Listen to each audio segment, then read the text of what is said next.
What's going on, everyone? Today I want to show you a game highlighting the importance of development and king safety. We're going to see a game between Nimzowitsch and Alapin, and let's just get to it. Nimzowitsch with the white pieces plays e4. We have e6, d4, d5, and after knight to c3, knight to f6, we have the classical variation of the French defense. Here Nimzowitsch decided to go for e takes d5, and Alapin responded with knight takes d5. Now, I gotta say, this is not the most accurate move. These days, people play e takes d5, and now this bishop is going to be able to get out, maybe to f5, maybe here to g4, who knows, but at least it's going to have that possibility.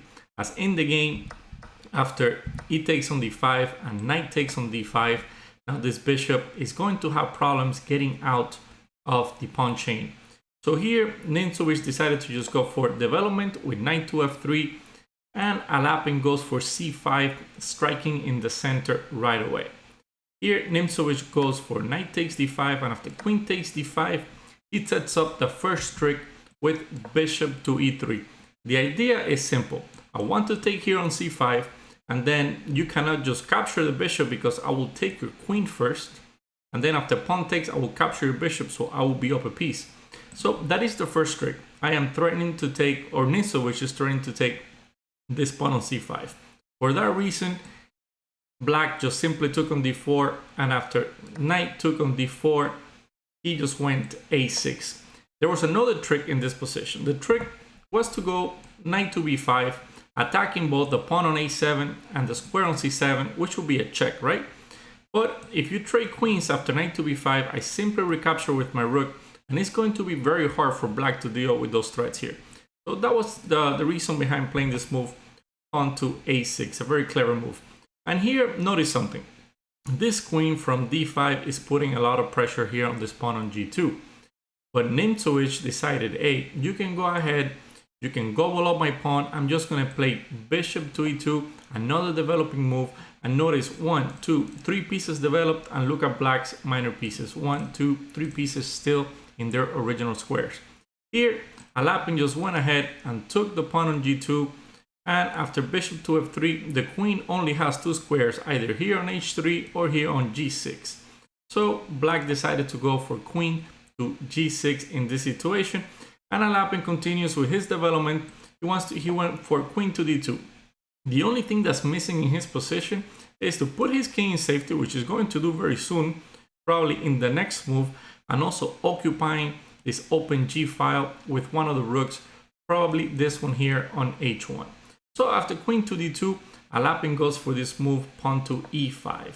And in his head, he was thinking, okay, I'm attacking your knight, you're gonna have to move the knight out of the way, and maybe that's gonna give me time to develop my pieces. Maybe go knight to c6, bishop e6, bishop e7, who knows, some developing moves after you move this very beautiful knight that's standing here on d4. But Nimzowitsch, as a classy player that he was, decided, hey, you know what? Your king is still in the center of the board. I am just going to castle my king, and I'm going to just checkmate you there. So after this move, you practically have to take this knight. Otherwise, everything you've done makes absolutely no sense. So black went ahead, captured the knight, and after bishop takes on d4, notice who is ready to come into the party. This rook is coming to e1 with a nasty check, and after this bishop moves out of the way anywhere, there's going to be all kinds of mating ideas down these 2 files here. So this king is in a lot of trouble. So here, after bishop takes on d4, black decided to go for knight to c6, a developing move. He wants to maybe go bishop e6 next, or bishop e7, castle the king as quickly as possible. But Nimzowitsch plays, in this moment here, one of the most spectacular moves I have ever seen. So if you want to pause the video and try to figure it out by yourself, this is the moment. Otherwise, let's continue. Here, Nimzowitsch played bishop to f6. The idea is that obviously this will be checkmate in 2 moves with queen to d8. After knight takes, just rook takes on d8 will be a checkmate on the board. The other idea is that now, after we give a check, whatever blocks here on e6 will be pinned, either on e6 or e7 will be pinned, so we'll be able to give a check down this open d line, and it will be checkmate. For that reason, here black had to take the bishop with queen takes on f6, and after rook check, Notice what I had mentioned, whatever blocks here, if you go bishop to e6, the bishop is going to be pinned, so I'll be able to go queen d7 checkmate. The same thing, if you go bishop here, then I will be able to, well, that's what happened in the game. So I'm not gonna show it. So I'm just gonna go bishop to e7, and here bishop takes on c6. And the idea is the same. You cannot capture with either the pawn or the queen, because this bishop is pinned. I will just be able to put my queen on d8, and that will be checkmate. So this bishop cannot be touched. But after king to f8, there's another checkmate pattern here, which Nimzowitsch, of course, had anticipated, and he went for it here with queen to d8. And in this position, black resigned, but the checkmate will look something like this. The only legal move for black is to go bishop takes on d8, and then this rook is going to come to e8 with checkmate.